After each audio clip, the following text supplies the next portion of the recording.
Hey guys, what is up? It is me, Pagey, here once again with another video on just the Arrowverse as a whole, or DCTV as a whole, because we got something interesting that started, well, I guess about 24 hours ago from when this video will come out. So in this video, we're going to be recapping, breaking down, just in general reviewing the first issue of the Earth Prime crossover event, which of course takes place within the Arrowverse or the CWverse, whichever way you want to call it, but it's featured in the comics. Now, there was a lot of people worried about this, going like, oh, is it going to be throwaway?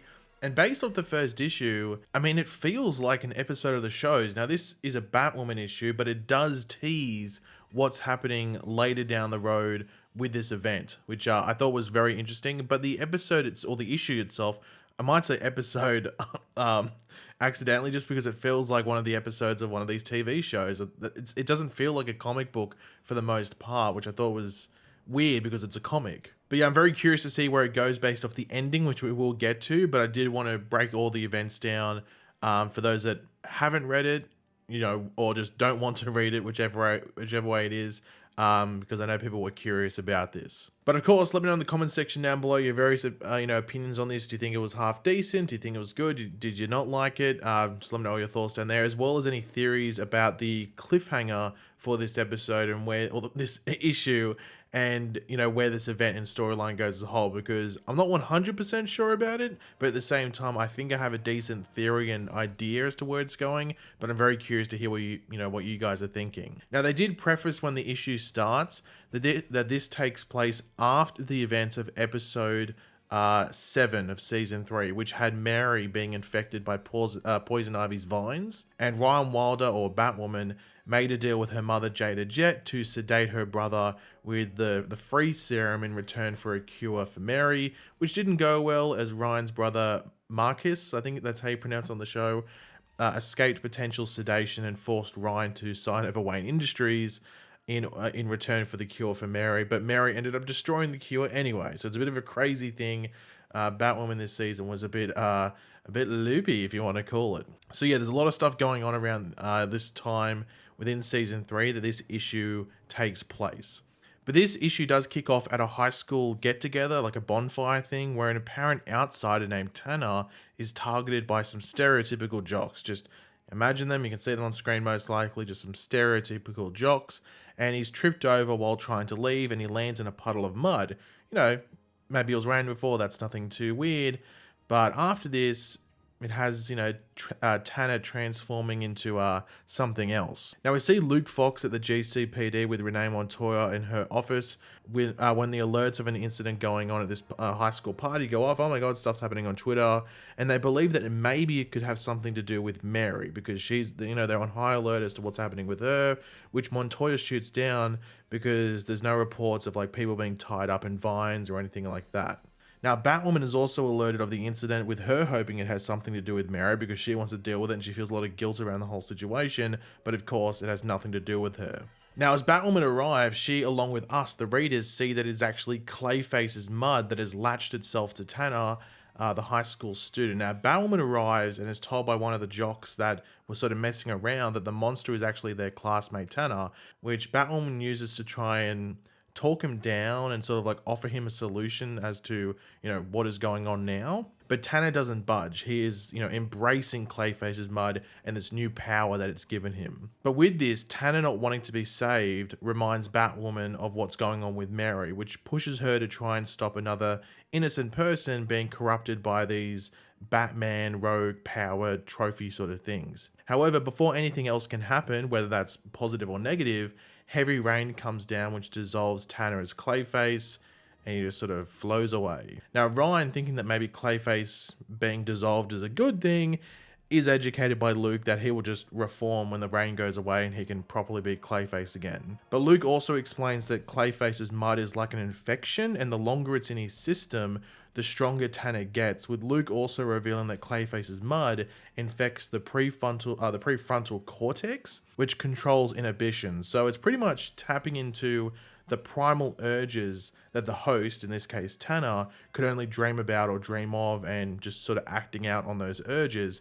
So in Tanner's case, that was attacking the jocks that were bullying him. But obviously, the longer that this infection goes on, it could just be any sort of like wanting to unleash anger or whatever it might be. So it wouldn't be just directly targeted at the people that have, harassed him all, recently or for all his life. It could just be random people or random situations. So that's why they've got to sort of, deal with it pretty quickly. Now, Luke says that this can be cured, but Ryan just has had a recently, bad experience with that in the form of Mary. So you can understand why Ryan would be a bit hesitant on all of it. But one new issue is that tracking Clayface is going to be an even more difficult time due to the fact that he can just, shapeshift. And his first target using the shapeshifting ability is Andy, who is the main guy at the party who was messing with him, and he actually disguises himself as Andy's mother. Now, the only issue with this thing is that they don't come back to him taking this Andy dude, so I guess we can just presume that he killed him. Because they just don't come back to it. So I'm just going to assume that he kills Andy. I don't know. But we do have a conversation between Ryan and Sophie, where I think this is the only scene with Sophie in it, or thing with it with Sophie in this comic issue, where Sophie just tries to push Ryan in the right direction as to how to handle specifically the Mary stuff, with Ryan opening up in the process. But this is interrupted by a text message from Ryan's brother Marcus demanding Ryan pick up her junk from Wayne Tower after obviously him getting the rights to it. Now, when Ryan arrives at Wayne Tower, we actually have a guest appearance by Lena Luthor. So we've got some Supergirl stuff coming over here, which was already teased, but we weren't too sure the reasoning that she was here. But she's actually in Gotham to meet with the Wayne CEO, which she was expecting Ryan, but instead got Marcus. But Ryan does call Lena the CEO of Luthor, with Lena telling her that it is now the Lena Luthor Foundation now, with Lena saying that she gets it when Ryan comments on her and Marcus's icy relationship as brother and sister, which, Lena and Lex, I think we get it. Now, Lena wanted to talk to Ryan about a renewable energy source that could provide affordable power to the underprivileged of National City, but she actually needs a stabilizing agent such as Dr. Freeze's freeze serum. Now, Ryan says that, Wayne Industries doesn't have that, but Lena replies that Batwoman would, which of course Ryan tries to get out of it, telling her, like, I don't know, we'll go ask Batwoman then.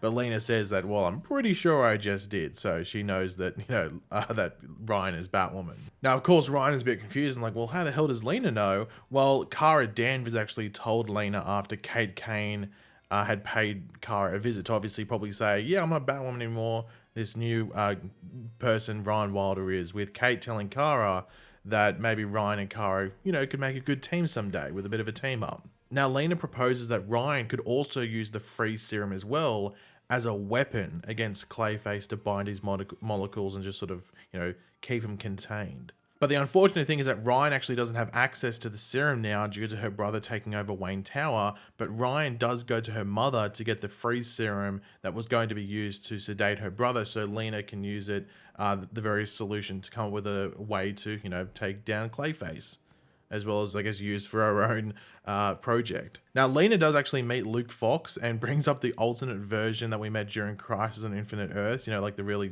douchebaggy one, which Kara told Lena about. And of course, Ryan has no idea what they are talking about or what the hell a crisis is. But Lena, like a few pages later, does eventually explain what happened during Crisis and that Kate Kane was a paragon and all that, which sort of like dents Ryan's, like, I guess, confidence, you would say, as Batwoman. But Lena does reassure and just motivates her that there's a reason that she's Batwoman and everything like that at this moment in time. But soon after this, Clayface launches his next attack, and that's on a soccer match at his high school, once again attacking one of his bullies called Joe, I think it was. Now, Batwoman arrives in time to save some people, including the bully Joe, with her trying to talk Tanner down as, just one last time, which doesn't work, as you'd expect, because this infection's getting even worse with him, so of course he's going to be even more harder to calm down. So Batwoman lets off like a freeze grenade, I guess you would call it, which puts Clayface on ice, if you want to say.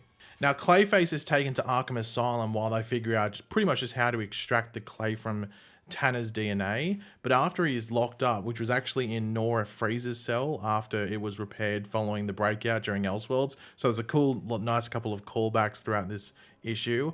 Clayface is sad because he'll never get out of Arkham and everything like that, but that is when a mysterious voice comes in and says to him, "Never say never." And no, it wasn't Justin Bieber. So this mysterious voice talks to Clayface saying that he is the hero, born to end the false gods who seek glory instead of justice, and that Clayface can help him with his mysterious voice promising revenge on Batwoman for Clayface, with a portal opening up for Clayface to walk through. But obviously the big question, who is the villain? Now at first I was thinking it was Mordru, because what was going on in that final bit with Clayface and this just mystery being seemed like it involved magic, and I'm pretty sure, you know, at the base level it involves magic. And we saw that staff as well come in and like what would you call it? Like unfreeze Clayface, and then also like open a portal. And I know Mordru in the comics has conflicts with a character called the White Witch, who also has ties to Dream in the comics, who of course was on Supergirl, and they could easily, you know,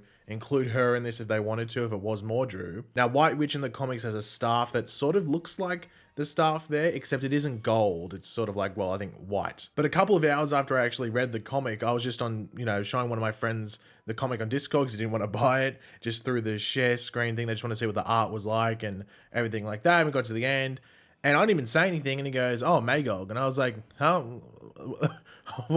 What's Magog?" And he said, "The staff, the gold staff there, that's Magog." He didn't say it when you see the mysterious like shadow person. He just saw it when he saw the staff, and he goes, "That's Magog."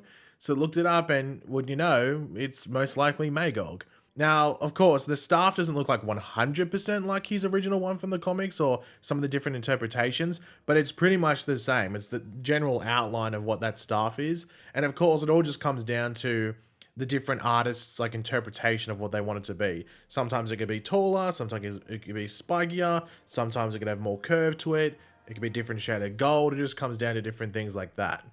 Now, the biggest difference is nothing to do with the staff. It's probably the small look we get at the character in the shadows. And I mean, if the staff wasn't there, I think a lot of people would probably be thinking this is like Eclipso or something like that, because this character has that gem there. But Magog in the comics is a bit smaller. It's not just straight up there and as big as it does look in that little preview, little shadowy area thing. But I think if you had to put it down to a character, I think, at least based off what I can find now, it's Magog. Now, there are different interpretations of the character after initially being introduced in the 90s, and it is hard to tell straight up which one they are going for exactly. So I'm just going to assume it could just be an amalgamation of all the different interpretations.